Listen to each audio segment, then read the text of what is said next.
My name is Damian Roth. I'm 45 years old, and for 6 years, I was the backbone of international expansion at Harrison Tech Solutions. While my colleagues shuffled papers in Manhattan offices, I was closing multi-million-dollar deals in Singapore, negotiating partnerships in Sao Paulo, and building relationships that would define our company's future. I wasn't just another corporate suit. I was the guy who understood that business is built on trust, consistency, and showing up when it matters. My clients didn't just buy our cloud-based logistics solutions. They bought into me. They knew that when Damian Roth shook hands on a deal, it was as solid as a signed contract. 6 years of 14-hour days, 6 years of missing family dinners to take calls from Tokyo at midnight. 6 years of turning a domestic company into a global powerhouse with revenues exceeding $250 million annually. And on February 18, 2024, all of that dedication would be repaid in the most humiliating way imaginable.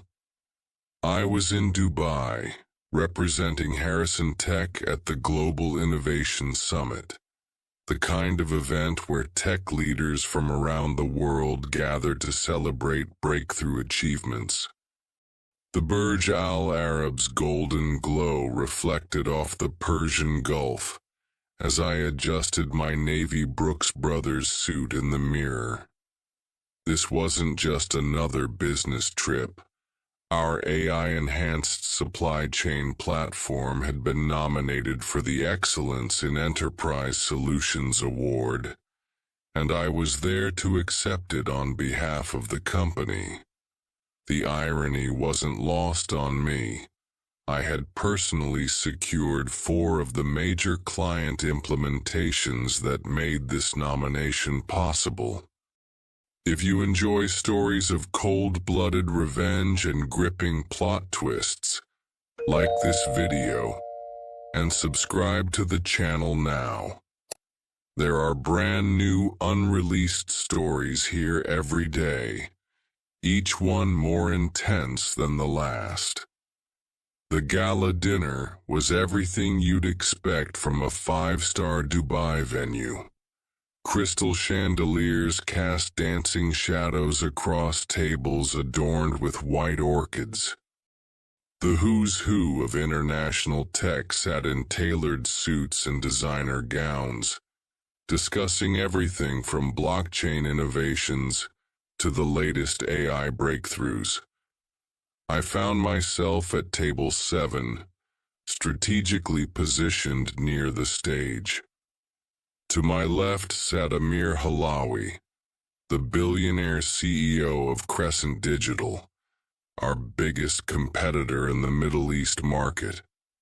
We'd never met in person, but his reputation preceded him.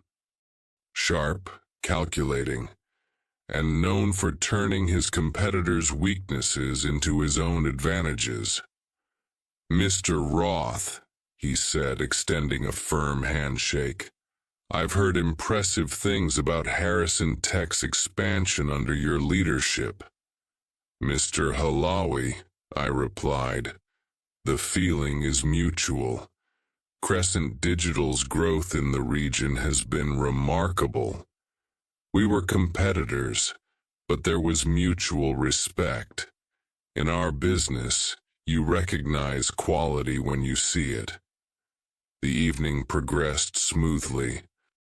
Awards were presented, speeches were made, and I networked with potential clients over champagne and conversation. At 9:47 p.m. Dubai time, 1:47 p.m. back in New York, my phone buzzed with a text message. I almost ignored it. Almost. The sender was Richard Harrison himself, our CEO and the man who'd hired me 6 years earlier. I expected maybe a congratulatory message about the event or a reminder about some Monday morning meeting. Instead, I read 8 words that would change everything. Effective immediately, your employment is terminated. HR will contact you. I read it again. Then a third time. No explanation, no phone call, no thank you for 6 years of dedicated service. Just a cold corporate text message delivered, while I sat in a room full of industry leaders, representing the very company that was discarding me like yesterday's coffee. The champagne suddenly tasted bitter in my mouth. I stared at the screen for what felt like an eternity, but was probably only 30 seconds. The noise of the gala, clinking glasses, polite laughter, the keynote speaker discussing digital transformation, faded into white noise. My first instinct was to call Harrison immediately, demand an explanation, maybe even cause a scene. But I didn't. 6 years in international business teaches you something valuable. Never react when you're emotional. Never show your cards when you don't understand the game being played. I slipped the phone back into my jacket pocket and took a measured sip of champagne. "Everything all right?" Amir asked, noting my momentary distraction. "Just business back home," I replied smoothly. "Nothing that can't wait until tomorrow." It was a lie, but a necessary one. I needed time to think, to process what had just happened. The termination text felt surreal, like receiving news of your own death while very much alive and breathing. As the evening continued, fragments of conversations drifted past me. A German executive discussing supply chain optimization. 2 women from a Finnish startup debating venture capital trends. All of it felt distant, like watching a movie with the sound turned low. Then my phone buzzed again. This time it was Jessica from HR, a 26-year-old MBA graduate who'd started 18 months after me, but somehow now held the authority to manage my termination. "Hi, Damien. I know this is unexpected. Richard asked me to handle the transition. Your company credit cards will be deactivated by midnight EST. Please arrange your own flight home and submit receipts for reimbursement. Your final paycheck will reflect unused vacation days, minus the recovery of any company equipment. All client contacts and proprietary information remain confidential per your original agreement. Let me know if you have questions." The clinical coldness of it was almost impressive. 6 years reduced to a checklist of administrative tasks. No mention of my contributions, my sacrifices, or even basic human decency. Just corporate damage control delivered through a 26-year-old who probably made $68,000 a year. I looked around the room, at executives who'd built empires, entrepreneurs who'd changed industries, leaders who understood the value of loyalty and strategic thinking. Then I looked at my phone again, at messages from a man who'd thrown away his most valuable asset via text message while I was representing his company at an international event.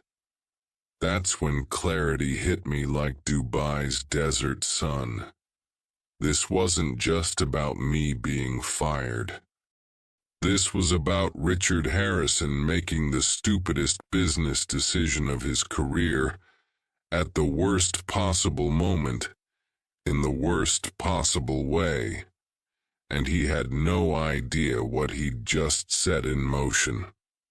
"Mr. Halawi," I said, turning to face the billionaire beside me, "I'd like to share something with you.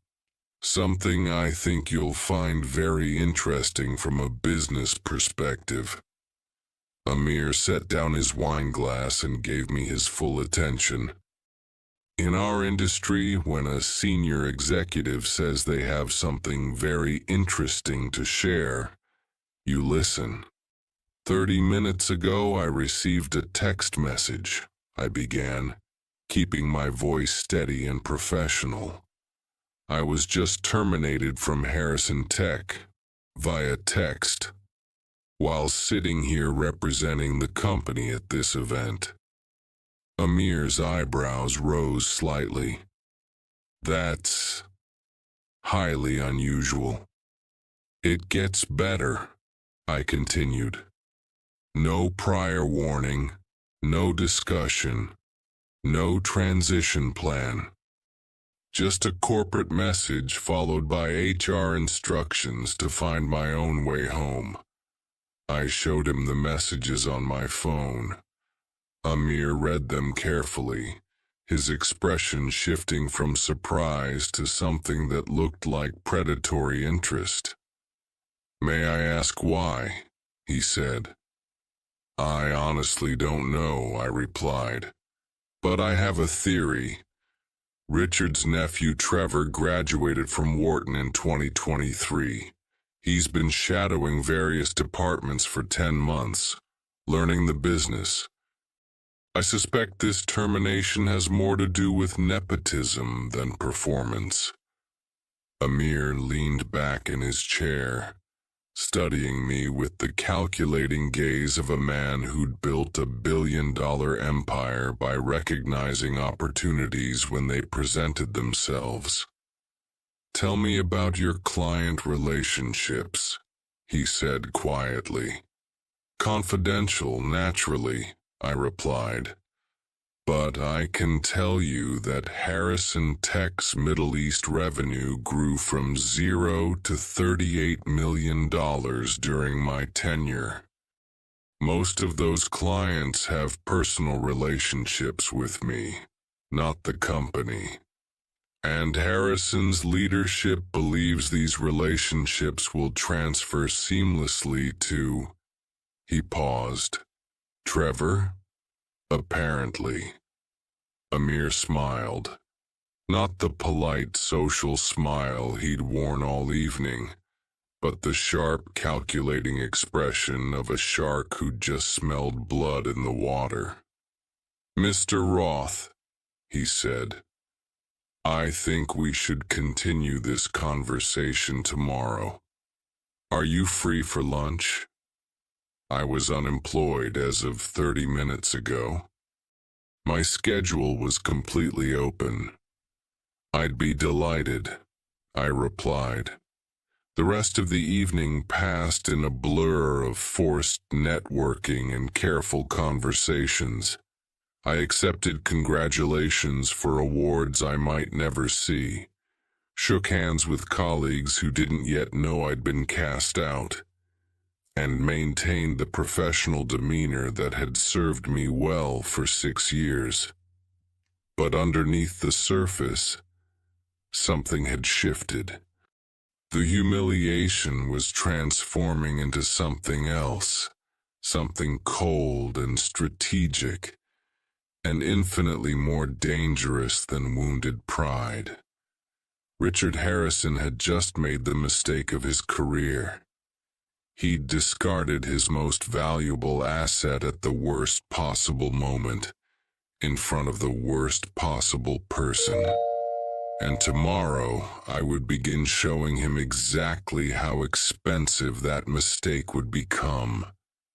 The next morning, February 19th, I woke up in my suite at the Atlantis with a strange sense of calm. My company credit card had been deactivated as promised, but I'd transferred enough personal funds to cover my extended stay. For the first time in years, I wasn't rushing to check emails or prepare for morning calls with New York. Instead, I ordered room service, shakshuka, and Arabic coffee, and began making a list. Not a list of grievances or emotional rants, but a strategic assessment of Harrison Tech's vulnerabilities. 6 years of building their international presence had given me an intimate understanding of every weakness in their armor. At noon, I met Amir at Nobu in Atlantis the Palm. The restaurant's floor-to-ceiling windows offered a stunning view of the Arabian Gulf, but Amir's attention was focused entirely on our conversation. "I've been thinking about our discussion last night," he began after we'd ordered. "Your situation presents some interesting possibilities."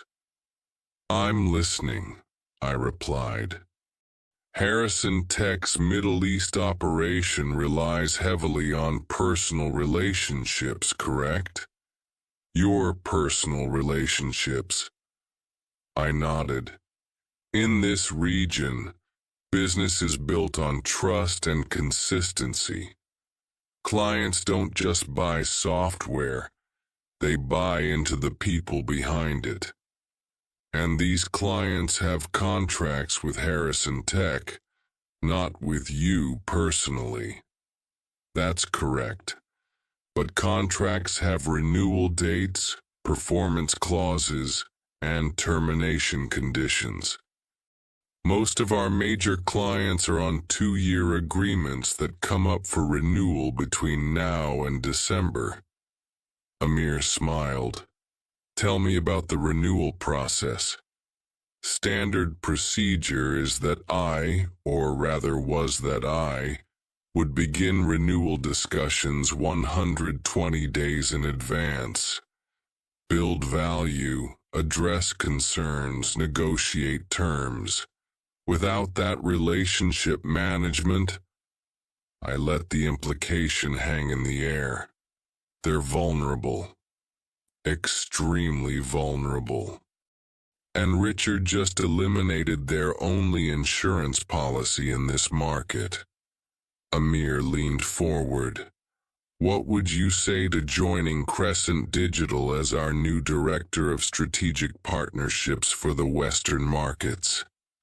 I had expected this offer, but hearing it aloud still carried weight. What exactly would that position entail? Leading our expansion into North American and European markets, developing client relationships, building the kind of international presence that Harrison Tech thought they had. He paused. "The salary would be $400,000 annually, plus equity participation and performance bonuses. My Harrison Tech salary had been $280,000. This wasn't just an offer, it was a statement." "There's something else," Amir continued. "I'd want you to start immediately, as in tomorrow." "Before I return to New York?" "Why return to New York? Your expertise is most valuable here, where you understand both markets. We'll handle your relocation, visa arrangements, everything." The strategy was becoming clear. While Harrison Tech scrambled to figure out their Middle East operations without me, I'd be building competitive relationships from inside their most important emerging market. It was elegant, legal, and devastating. "I accept," I said. That afternoon I began my new role with a series of carefully planned calls. Not to Harrison Tech's clients. That would have been unethical and potentially illegal. Instead, to industry contacts, suppliers, and partners who worked with multiple companies in our space. "Hi, this is Damian Roth," I'd begin each call. "I wanted to let you know I've joined Crescent Digital as Director of Strategic Partnerships. I'm looking forward to exploring new collaboration opportunities." Word travels fast in specialized industries. By Thursday, February 21st, 3 different contacts had called me back with interesting information. "Heard Harrison Tech is having some transition challenges in the Middle East," one supplier mentioned casually. "Trevor Harrison called yesterday asking about compliance requirements," another said. "Seemed unfamiliar with the regional regulations." "Your replacement reached out about the Dubai implementation," a third contact reported. "Nice kid, but he didn't understand the technical specifications. I didn't ask for this information. I didn't solicit complaints about Harrison Tech. I simply existed in my new role, and the industry's gossip network delivered intelligence about my former employer's struggles." By Friday, February 22nd, the picture was becoming clear. Harrison Tech was scrambling. Trevor, Richard's nephew, had been thrown into deep water without swimming lessons. Client calls were being mishandled. Technical questions were going unanswered. Renewal discussions were being delayed or avoided entirely. Meanwhile, I was settling into Crescent Digital's Dubai office, learning their systems, and building relationships with my new colleagues. Amir had been right. My expertise was perfectly positioned to help them compete more effectively in Western markets. On Sunday, February 24th, exactly 1 week after my termination, my former assistant Sarah called me. She'd been with Harrison Tech for 9 years and had worked directly with me for the last 4. "Damian, I hope you don't mind me calling," she said. "I got your number from your LinkedIn update." "Of course not, Sarah. How are things?" "Honestly, chaotic.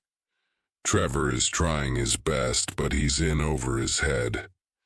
Richard is asking why clients aren't returning calls. The Bahrain project has stalled because no one understands the compliance requirements." "That's unfortunate," I replied neutrally. "There's more. 4 clients have asked specifically about you. When they learned you were no longer with the company, they requested immediate meetings to discuss their options." I felt a cold satisfaction but kept my voice professional. "I'm sure Trevor will find his footing." "Maybe," Sarah said. "But Damian, I've been thinking about my own situation too. This place isn't the same without proper leadership." The conversation lasted another 10 minutes. Sarah wasn't the only long-term employee reconsidering her future with Harrison Tech. When leadership makes impulsive decisions, it creates ripple effects throughout the organization. After we hung up, I sat in my new Dubai office watching the sunset paint the Burj Khalifa in shades of gold. Richard Harrison had fired me via text, thinking he was eliminating a costly employee to make room for his nephew. Instead, he'd armed his biggest competitor with inside knowledge, damaged relationships with major clients, and destabilized his own organization. all while I built a new career in one of the world's most dynamic tech markets. The revenge was writing itself. I didn't need to sabotage anything or break any rules. I just had to be excellent at my new job while Harrison Tech discovered what they'd actually lost. And they were discovering it faster than I'd expected. 3 weeks into my new position at Crescent Digital, in early March, I began hearing concerning reports through industry channels. It started with a call from Ahmad Rashid, CEO of Gulf Logistics Solutions, Harrison Tech's largest Middle East client with a contract worth $12 million annually. I'd personally negotiated their implementation 2 years earlier, and we'd built a strong working relationship. "Damien, I heard you've moved to Crescent Digital," Ahmad said during what appeared to be a casual check-in call. "That's correct. I'm excited about the new opportunities here." "I'm glad to hear it. We've been having some concerns about our current service provider. The new contact doesn't seem to understand our regional requirements, and response times have increased significantly." I listened carefully, offering no criticism of Harrison Tech, but asking thoughtful questions about Gulf Logistics' current needs and future expansion plans. By the end of the call, Ahmad had requested a proposal for migrating their operations to Crescent Digital's platform. "We value consistency and expertise," he said. "Those qualities seem to have followed you to your new position." 2 days later, Marina Petrov from Black Sea Shipping called with a similar message. Then David Kim from Asia Pacific Manufacturing. Then Roberto Santos from Latin American Trade Solutions. The pattern became clear over the following weeks. Harrison Tech's service quality had declined noticeably since my departure. Clients were frustrated with the lack of expertise, and they were actively exploring alternatives. I didn't poach these clients. They came looking for the level of service they'd grown accustomed to. Meanwhile, Sarah provided periodic updates on Harrison Tech's internal situation, not through any espionage or unethical behavior. She was simply a concerned employee venting to a former colleague. "Richard is getting worried," she told me during one of our calls in late March. "2 major clients have given notice that they're considering other options. Trevor doesn't understand why, and Richard keeps asking what you did to turn them against the company." "What did you tell him?" "The truth. That you didn't do anything to them. You just did everything for them, and now that's gone." The most telling moment came in early April. Richard Harrison himself called me. After 6 years of working together, after firing me via text, he was now reaching out personally. "Damien," he began, his voice carrying a forced casualness that fooled no one. "I hope there are no hard feelings about how things ended. Business decisions, you understand." "Of course, Richard. I wish you and Trevor the best. I'm calling because some of our Middle East clients seem to be experiencing transition difficulties. I thought maybe you could help smooth things over, maybe take a consulting role to ensure continuity." The audacity was breathtaking. Fire me by text, then ask me to fix the problems created by that decision. I appreciate the offer, I replied, but I'm fully committed to my new role at Crescent Digital. I'm sure Trevor will find his way. Right. Well, if you change your mind, we could discuss very competitive compensation. I almost laughed. I'm quite happy where I am, Richard, but thank you for thinking of me. The call lasted 3 more minutes of awkward pleasantries. When we hung up, I realized Richard finally understood what he'd lost. Unfortunately for him, that understanding had come about 7 weeks too late.